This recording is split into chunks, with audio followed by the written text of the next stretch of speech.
dahan-dahan lang sa pagbulong. Yan, sabi niya baka masabi mo ang mga hindi dapat sabihin. Bawal po muna kasi sabihin, pero ito po ay aabangan nyo talaga ng husto, mga kalingap. Magugulat po ang sambayan ng Edsenians. No, mga kalingap, magugulat po talaga.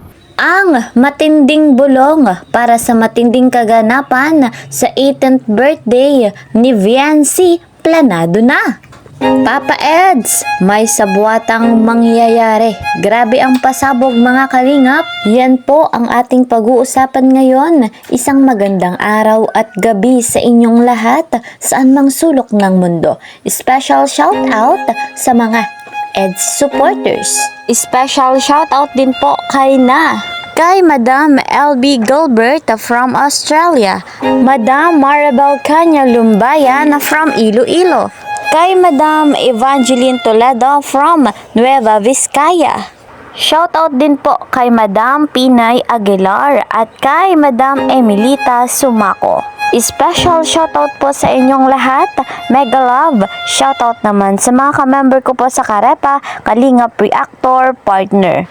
Patuloy po nating suportahan Kuya Val Santos Matubang. Gayon din po si Kalingap Rob kasama ng kanyang may bahay, Jackie Tapia, at ang ating Ate Edna Vlogs ay patuloy nating suportahan. Marami pa po silang gustong matulungan na nangangailangan. Kagaya po ni Viancy, mabigyan ng pabahay, scholarship at financial assistance. Kaya po para mas marami pa nga pong matulungan, patuloy po nating suportahan at tangkilikin yung kanilang vlogs. Ako rin po, si Kalingap Kiel ay naglalambing sa bago pa sa aking munting channel. Please po subscribe, like and share my videos. At huwag kakalimutan, click the notification bell para lagi po kayong updated sa aking mga videos. Mga kalingap, dito na tayo sa matinding bulong, matinding kaganapan sa 18th birthday ni Viancy planado na.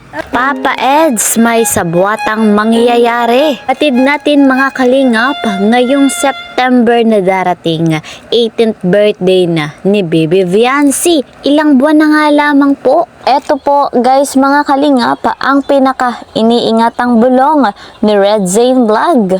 Bulungan sa ating nangyayari, ano. Guys, ito na ang siguradong mangyayari. Ngayong year po pala ay may aabangan tayong pinakamalupit na na gagawin, no? Mga kalingap, kasi napag-usapan na namin ni Sir Lito at ni Tita Rexy ay ito.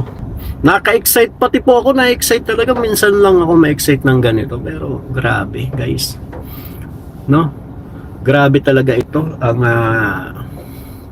kung natatandaan nyo doon sa live, kung nanood kayo sa live ni Edu nung nakaraan, no, may tinanong ako doon kung ano ba yung tanong ko, kung saan ba ang venue, no? Pag 18 po ni Viancy ay mukhang may mukhang may mangyayaring kaabang-abang. Sabi nga ni Sir Lito ay para itong price. Basta may mga gano'n yung ano ba yun? Nakalimutan ko kasi hindi ko na masyadong na-excited po ako. So, ayon nga po kay Red Zane Vlog ay meron nga pong plano ang mga sponsor ni Viancy sa nalalapit na 18th birthday nito. Grabe nga po ang kanilang mga plano at ayaw pang ipaalam sa mga EDC supporters. Pihadong may alam po dyan si Dr. Love at si Kalingap Edu. Sila po ang magkakasabwat dyan para nga po sa bonggang surprise kay Viancy. Hindi naman po tayo magtataka mga kalingap dahil kung maaalala po natin nung 17th birthday ni Viancy, grabe guys, napakabongga. Kaya ngayon pa kayang 18th birthday ni Viancy, debut, grabe. Ang pinakahinihintay nga rin po ng lahat ay yung pasabog ni Kalingap Edu. At syempre, malay po natin na si Viancy meron ding pasabog sa mismong birthday niya. Yung pinakang venue nga po ay inaalam na ni Red Zane Vlog, pero ayon kay Kalinga Prab, kung matatapos agad-agad yung pinapagawa niyang transient house, ay maaari po dong ganapin ang 18th birthday ni Viancy. Ihadong napakarami na namang regalong matatanggap ang ating baby Viancy.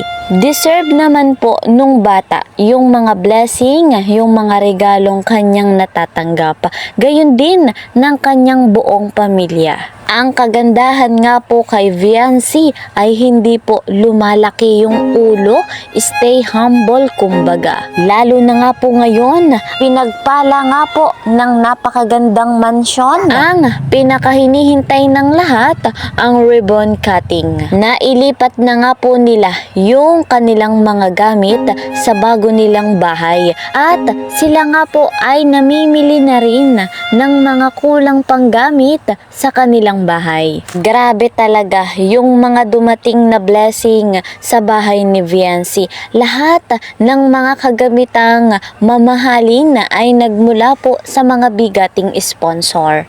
Kuryente na nga lang po mga kalingap ang hinihintay.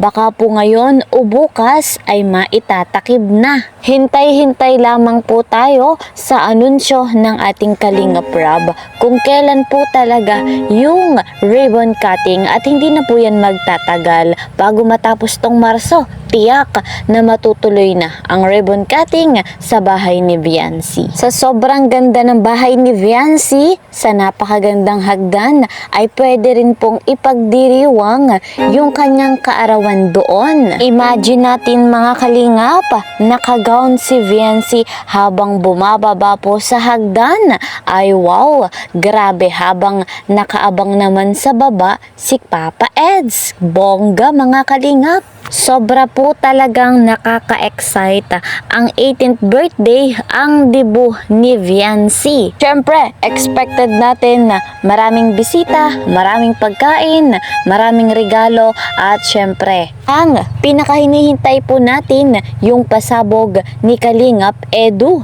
At kung sagutin man ni Viancy si Papa Ed sa mismong kanyang kaarawan, aba, ang buong Edsy supporters, ang buong viewers ay magdiriwang, at ang mga basher pihadong mag-iiyakan. Pansin naman natin sa dalawang ito, kay Papa Eds at kay Viancy, kung anong merong chemistry sa kanilang dalawa. Sobrang lupit nga po nung part 71, maraming kinilig, maraming napaiyak rin sa pag-amin ni Viancy sa kanyang pagmamahal dito kay Papa Eds. Grabe na talaga guys mga kalingap. At syempre, ang 18th birthday ni Viancy ay paghahandaan ng mga sponsor, at meron pa nga daw pong pa-prize. Kung ano man yon, abangan pa natin sa susunod pang bulong ni Red Zane Vlog. Sa ngayon, ito po muna ang ating update sa love team na Edsy. See you po sa next video. Ingat po kayo palagi. God bless everyone. God bless Team Kalingap. Bye-bye!